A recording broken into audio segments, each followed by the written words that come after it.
आपका स्वागत है सीतापुर 24 न्यूज में। मैं हूं अमन राज। अब रुक करते हैं दुनिया की सभी बड़ी खबरों पर। 22 को न्यू हैदरगंज प्रथम वार्ड के पार्षद विजय गुप्ता भुर्जी हमारे प्लाट जिसकी हम बाउंड्री का निर्माण करा रहे थे आए और अपने बुजुर्गों के साथ आए और हमसे 5 लाख रुपए की रंगदारी की डिमांड की। रुपए न देने पर हमारे साथ मारपीट की और धक्का मुक्की की, गाली गलौज किया और उसके बाद हमारी सोने की चेन खींचकर भाग गए। बीजेपी पार्षद की दबंगई से परेशान अधिवक्ता, कार्रवाई नहीं होने पर आत्मदाह की दे रहा चेतावनी। राजधानी लखनऊ के न्यू हैदरगंज प्रथम वार्ड से बीजेपी पार्षद विजय गुप्ता भुर्जी पर कई गंभीर आरोप लगे हैं। आरोप उनके ही क्षेत्र के रहने वाले अधिवक्ता श्याम नारायण मिश्रा द्वारा लगाए गए हैं। अधिवक्ता ने ठाकुरगंज थाने में दर्ज कराई शिकायत में पार्षद पर 5 लाख रुपए की रंगदारी मांगने के साथ अपने दर्जनों साथियों के साथ मारपीट और सोने की चेन छीन लेने की भी बात कही है। अधिवक्ता श्याम नारायण शुक्ला के अनुसार वो बीते दिनों अपने प्लाट की बाउंड्री करा रहे थे, जिस पर काफी दिनों से बीजेपी पार्षद द्वारा पैसे मांगने का उनके ऊपर दबाव बनाया जा रहा था। पैसे नहीं देने और काम जारी रखने पर पार्षद अपने कई दर्जन साथियों के साथ प्लाट पर पहुंचकर अधिवक्ता और उनके परिवार के लोगों पर धावा बोल दिया। दोनों गुटों के बीच हुई मारपीट में अधिवक्ता के कई परिवार वालों को गंभीर चोट आई।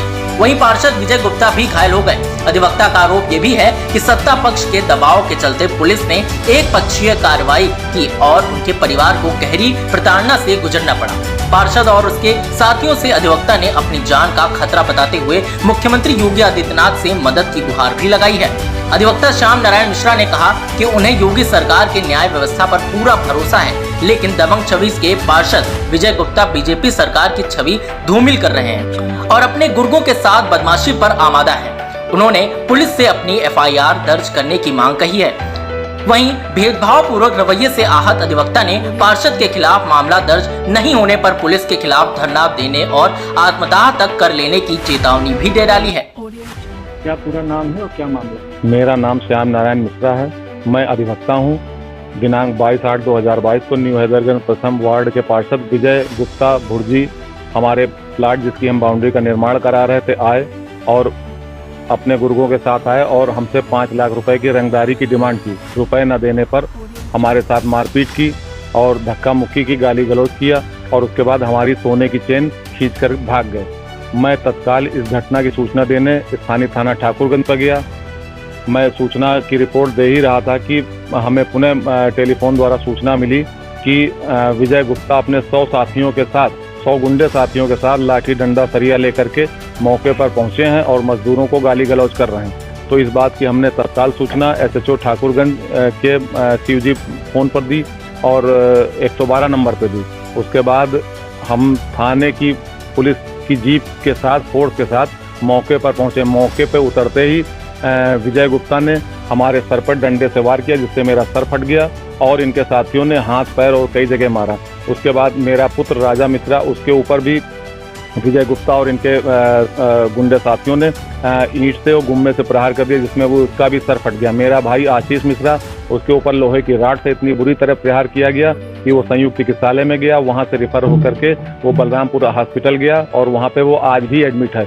हम सभी पांचों और हमारे लेबर 2 गुड्डू और राशिद, इनके भी दोनों की चोटें आई। तो हम सभी लोग ठाकुरगंज थाने पर दूसरी तहरीर देने पहुंचे। तो ठाकुरगंज थाने पर पार्षद चूंकि बीजेपी के थे तो ये अपना प्रेशर बनाने लगे और इनका एफआईआर हो गई, लेकिन तो मेरी दोनों घटनाओं की एफआईआर नहीं हुई और उल्टे हमको पूरा दिन बैठा रखने के बाद 107-16 में एक पक्षी कार्रवाई करते हुए हमको 3 दिन के लिए जेल भेज दिया और पार्षद को कतई कुछ नहीं बोले, किंतु उनके जो 2-4 गुर्गे थे उनको शाम को 7 बजे छोड़ दिया और मेरी एफआईआर नहीं हुई और पार्षद खुलेआम घूम रहा है और गुंडाई कर रहा है कि हम आपके पूरे परिवार को जान सहित मार देंगे। और इस प्रकार से 5 लाख रुपए की रंगदारी वाली बात भी हमको फिर धमकी आई कि ये भी आप मत कहिएगा। इस प्रकार से हमारा पूरा परिवार इस घटना से बहुत ही पीड़ित और आहत है। किंतु सरकार से हमारी ये मांग है कि हमारी एफआईआर लिखी जाए और हमारे परिवार को सुरक्षा प्रदान की जाए और मुझे मुख्यमंत्री माननीय योगी आदित्यनाथ जी की सरकार पर संपूर्ण भरोसा है कि वो न्याय संगत कार्रवाई करने का निर्देश अधिकारियों को देंगे। अगर मतलब मांग पूरी नहीं होती है और आपके पास इंसाफ नहीं होता है तो अगला कदम क्या? मांग पूरी नहीं होती तो हम पहले अधिवक्ताओं के साथ आंदोलन करेंगे, अधिकारियों से मिलेंगे, उसके बाद आंदोलन करेंगे। यदि उसके बाद भी हमारी मांग नहीं पूरी होती तो मैं अपने परिवार के साथ विधानसभा के सामने आत्मदाह करने के लिए विवश हूँ, क्योंकि मेरे पास उसके अलावा कोई और चारा नहीं बचा। इस खबर में फिलहाल इतना ही। ताजा अपडेट के लिए बने रहे सीतापुर 24 न्यूज में। नमस्कार।